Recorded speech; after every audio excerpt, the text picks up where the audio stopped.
இப்பொழுதும் நீங்கள் இருவரும் உண்மையை கூறாவிட்டால் பிறகு நான்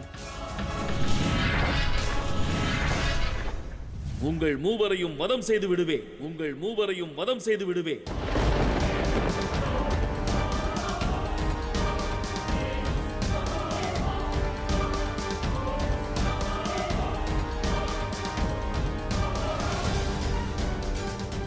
என் தந்தை யார் என்ற உண்மையை கூறுங்கள். இல்லையேல் மூவரும் உயிரை துறக்க தயாராகுங்கள்.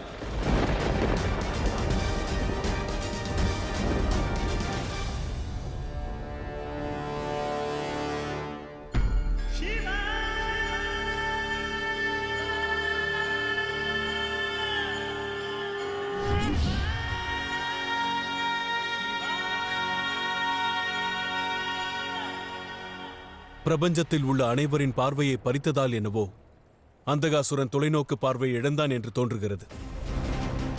தனது குரு, தனது அன்னை மற்றும் மகரிஷி காசிபரை வதம் செய்வேன் என்று அவன் எச்சரிக்கிறான். அவன் எவ்வாறு இது போன்ற பாவங்களை செய்கிறான்? எது சரி தவறு என்று அறியாததாலேயே அந்தகாசுரனை போன்றவர் அசுரராக அதர்மம் புரிகின்றனர். அசுர குலத்தில் பிறப்பதால் மட்டும் ஒருவர் தீங்கிழைப்பதில்லை. ஆற்றிடும் செயலை அவரவருக்கென குணத்தை உருவாக்கும். பிரபஞ்சத்தில் பிறந்த எவரும் தன்னலமற்று மற்றவரின் உணர்வை புரிந்து கொள்ளாது உறவுகளை அவமதித்து அவர்களின் உணர்வுகளுக்கான மதிப்பை சீர்குலைத்து சுயநலமாக செயல்பட்டார் அவர்களே அசுரராவார்கள். அவர்களே அசுரராவார்கள். அவர்களே அசுரராவார்கள்.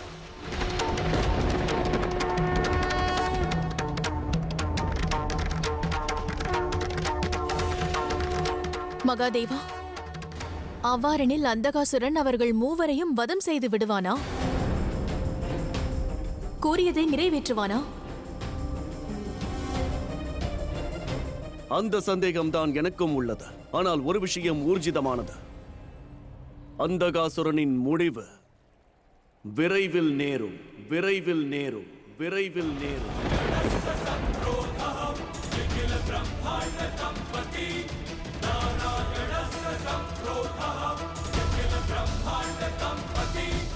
இறுதியாக உங்கள் மூவரையும் நான் கேட்கிறேன். என் தந்தை யார் என்ற உண்மையை கூறுங்கள். இல்லையேல் உங்கள் மூவரையும் இக்கணமே நான் வதம் செய்து விடுவேன்.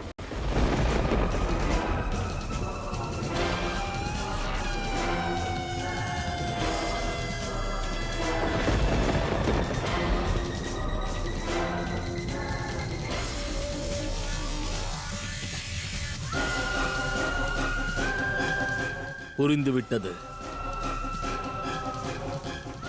இந்த மௌனத்திற்கான அர்த்தம் எனக்கு விளங்கிவிட்டது.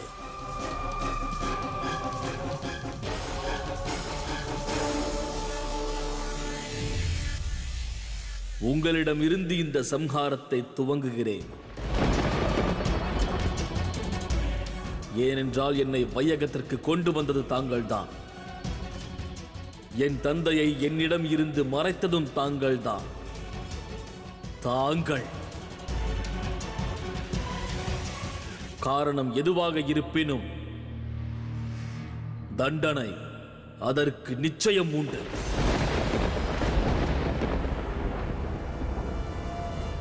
உங்களுக்கான தண்டனை மரணம்தான் தாயே, மரணம்.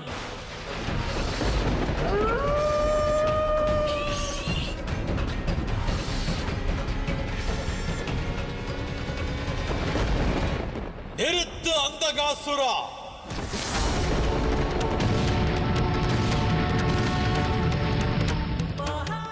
நீ உன் குரோதத்தால் பெரும் பாவம் இழைக்க துணிந்து விட்டாய்.